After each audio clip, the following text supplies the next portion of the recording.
Good morning, lovelies. How are you guys doing today? We are going to make tomato jam this morning. Something that when I first heard about it, I was not overly excited to try it, but man, I'm really glad I did. It's got such a good flavor. It's very versatile. It's kind of sweet with a spicy back note to it. It's sticky like jam. Imagine that. But it's really good. It's so easy to make. So easy to make. It just takes some time to reduce it, but if you're patient, it is amazing. We're going to go through the steps this morning. It is not difficult. I have 2 pounds of tomatoes. I have plum tomatoes because they were what looked good at the market. That's how you shop. You can use any type of tomatoes you like. Beefsteak tomatoes. You can even use cherry tomatoes. Campari tomatoes. Anything you care for. About 2 pounds. Then I have, what do I have here? I have cayenne. I have ginger. It's nice to use fresh ginger, but I don't have any, so I'm using ground ginger. And I have cinnamon and cumin. Have some apple cider vinegar. And then over here I have some brown sugar that we're going to add in a bit. So the first thing we do to get started, we're going to chop up all these tomatoes. I like to cut them in half, and I actually give them a little squeeze to get the seeds and the excess liquid out.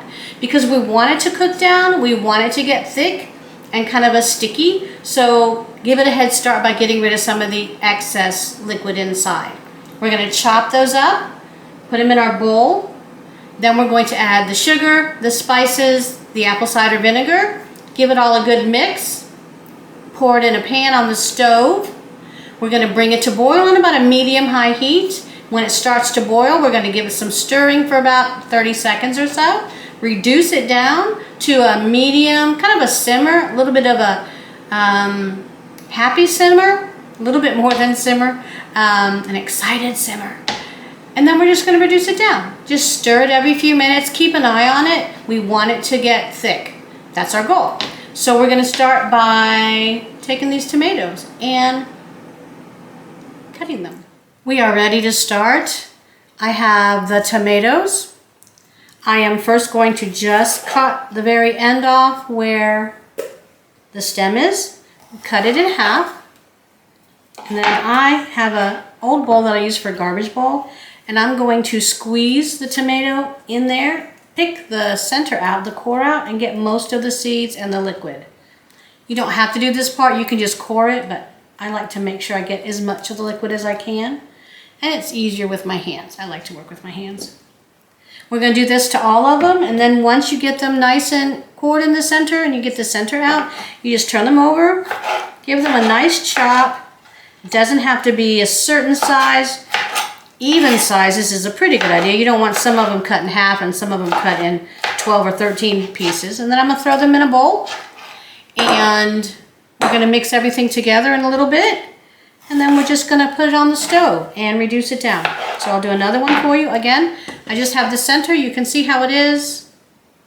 I just peel the center out and wipe out the extra seeds and juice. So it seems to work for me. Plus I get to get in there with my hands, which makes me happy. I like tactile stuff, apparently. All right, so I'm going to finish up these tomatoes, and then I will come back and we will measure the spices and sugar and apple cider vinegar, and we will get it started on the stove. I will see you in just a few. Okay, so we have our tomatoes done. They're all cored, chopped, in a bowl, ready to go. We're going to add our spices to it. I have my measurements here just so you know. I don't really measure when I cook. I'm kind of a whatever looks good kind of a thing, but I'm going to sort of measure for you guys. I actually use measuring spoons and stuff because I know most people do. I need a teaspoon of ginger. If you were using fresh ginger, you could use a tablespoon of fresh grated ginger. But again, I don't have fresh. Any kind of a dried spice or herb is much stronger than fresh. So you want to use about 3 times as much fresh as you would dried, maybe even less than that of dried if it's something with a very strong flavor. I need a 1/4 teaspoon of cinnamon, and I don't even know if I have a quarter teaspoon, so I'm gonna do a half teaspoon of cinnamon, cloves, an eighth of a teaspoon, which is that much, just a pinch. A tiny titch of cloves. They're strong, but they really add a good flavor to it, so you want to include them. And then cayenne, again, this is for whoever likes it. This is a half a teaspoon. I like a little bit of heat, so I'm not at all scared of it. If you don't like heat, add less. You can even add some crushed red pepper if you like crushed red pepper. I have 2 tablespoons of apple cider vinegar. I love this little cup. It's a tiny little cup and I can measure tablespoons with it. And it's nice because things don't spill. 2 tablespoons. And then 3/4 of a cup of brown sugar. Oops. I keep my brown sugar in a container like this container actually, and I leave the brown sugar in the bag. This way I can stick the measuring spoon in the bag and kind of wipe it off to pack it. And then I have that's a half a cup, and I'm gonna do a half of a half because I don't want to get the 1/4 out because it really doesn't matter. Again, a lot of it is to your taste. I would go less sweet than more sweet if you wanted to try something. Let me get a spoon. We're just gonna mix, which you can't even see because I haven't figured out the camera angles yet. We're gonna mix this together. And just a bit of an apology, I have external mic on order. I also have a proper tripod on order, so we can get this a little nicer the next time we do something like this, and it won't be quite so choppy, and hopefully you'll be able to see better. I started with a very simple recipe, so it doesn't require a whole lot of explanation. So I have this all mixed together. It's a little runny already. You can see that we're definitely gonna have to cook it down. So we're gonna take it over to the stove and we're gonna get it going.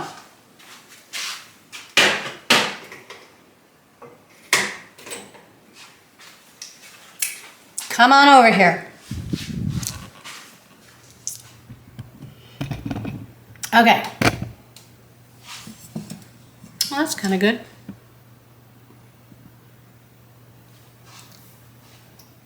That might work. All right, so I already turned the burner on. I turned it on to medium-high just to get the pan heated up. I'm gonna dump everything we've mixed together right into the pan. Make sure you get all that sugar out the bottom. Put my bowl in the sink. You can see that it's quite liquid right now, and we're just gonna cook all that down.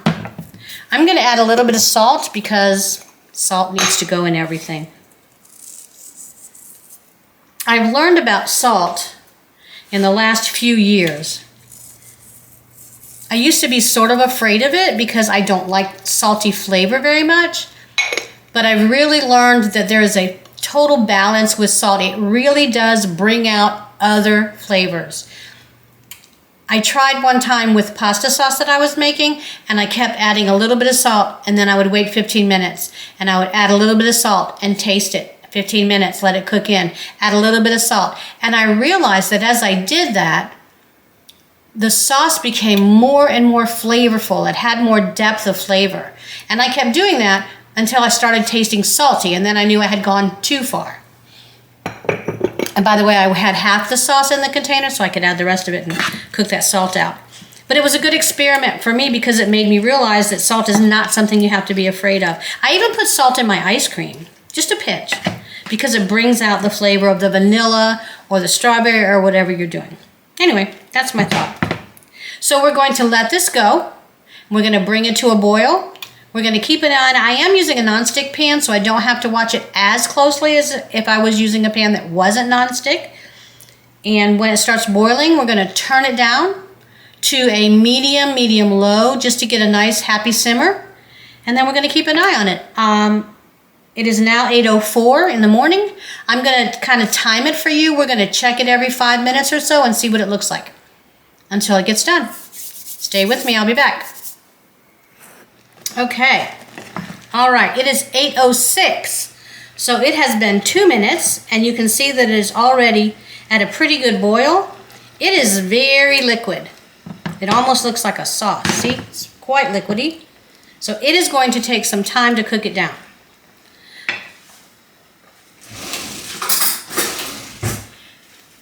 The way I taste things when I'm cooking for myself is I stick my finger in it. That's how I do it. If someone else is going to eat it with me, or I'm cooking for someone else, I have a main spoon that I use for cooking, and I will dip it in. I keep another spoon on the side, and I'll pour some in that spoon and give it a taste. Oh, it's good. A little bit of heat, boy, for this early in the morning. Probably a lot of heat for this early in the morning. I definitely won't add any more heat, but I have it boiling really well now, so I'm going to turn it down. That was on medium-high on my stove. Took 2 minutes. I'm turning it down to medium-low, between medium and medium-low. And I'm going to let it cook away. We'll check it every 5 minutes or so and see how it's doing. Also, you want to taste it periodically. Let's see if I can find you guys. Here I am. You want to taste it periodically because as it cooks down, the flavors are going to intensify. So you want to make sure you don't add too much at the beginning, which we should have thought of at the beginning. But I've made this recipe a number of times, so I know that I like it this way. But if you're making it, you might want to back off on some of the spices at the beginning. If you don't like sweet, back off a little bit on the brown sugar. If you're not partial to heat, back off a little bit on the cayenne. And then as you taste it, as it cooks down and the flavors intensify, you can determine if you need to add anything. Also, just an aside note, if you're not really big on heat, the heat part, but you like the flavor, I love Aleppo pepper. I think it's fabulous. To me, Aleppo pepper is almost a cross between paprika and cayenne and crushed red pepper. It doesn't have as much heat as the cayenne, the crushed red pepper, but it's got a nice smoky flavor like paprika. I like it. It's something to try if you're not a huge fan of the heat from the cayenne. But we're going to let this cook down. We're going to keep an eye on it. Let's put it back here, see if we can find the pan again. Oh, good job, Roseanne. I'm directionally challenged. I generally go the wrong direction first in almost everything, including driving. We don't have as good a frame as we did before. I appreciate you guys bearing with me as I learn how to do this stuff and find the right equipment that's going to work. Look, it's moving around. Isn't that fun to watch? Find the right equipment that's going to work best for me. I will get this though. Maybe I will make this same recipe in a few months so that people can actually understand it. Okay, we're at 8:09. We're still bubbling away. I'm still at between medium and medium low. And we're going to check it again in a few minutes. I'll be back. It is 8:18, so we have been cooking along for 14 minutes now. Can you see that the edges of the pan are showing you that it has begun to reduce? It is still quite liquidy, but it is beginning to reduce. You can see the residual on the sides of the pan. I can't because of the way the camera's pointed, but we're going to hope you can. We're going to keep it going. This camera's going to be the death of me. I'm guessing we probably have another 10 minutes before it's ready, but we're going to keep an eye on it. And every time I give it a stir, I give it a taste to see how it's doing.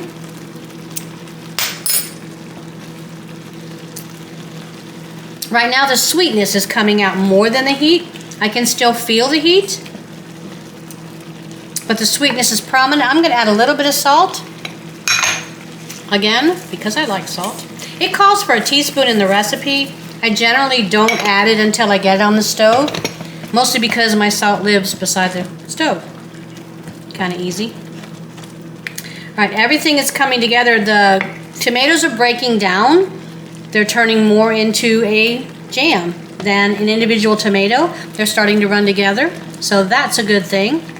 My coffee is in the French press. It'll be ready in 3 minutes. That's a very good thing. And we'll see how it's going then. By the way, can you hear it burbling? I love that sound. Okay, it is 8:27. You can see how it's cooked down. We're almost there. We still have a ways to go. It is definitely turning into a jam. It's still got a lot of liquid. You want to be patient and don't turn it off too soon or you'll end up with a runny jam. So give it another stir. Again, taste it because you want to keep tasting because your flavors are going to get bolder as they cook down. I'm guessing 5 more minutes and we're going to be done. I'll be back. Okay, we have tomato jam. Check this out. It is thick. It does not run back together, but it's still got enough liquid so we know we haven't overcooked it. We want to take it off the heat. I am going to let it cool. Then I'm going to put it in a container. I like glass containers for this. I don't know why, I just do. And pop it in the fridge. We're gonna let it cool for about 10 minutes, and then I'm gonna refrigerate it, and we're gonna give it a taste in a little bit. All right, we are done. It is cooled enough to give it a taste. This container is a 2-cup Pyrex dish. So I'm guessing we're looking at about 1.5 cups of tomato jam as our finished product. Now normally I would serve this on a Ritz cracker or crostini with spreadable cream cheese or ricotta cheese, even some fresh mozzarella, goat cheese, something refreshing and creamy to cut the heat and the tanginess a bit. But I am leaving this afternoon to go to Nashville for 5 days, so I didn't want to have any of that open in my refrigerator. So I'm just going to try it on a little bit of a wheat thin because that's what I have. It spreads really nice. It stays on the cracker. It's not running around anywhere, but it's not pasty. It's just a little sticky. Here we go.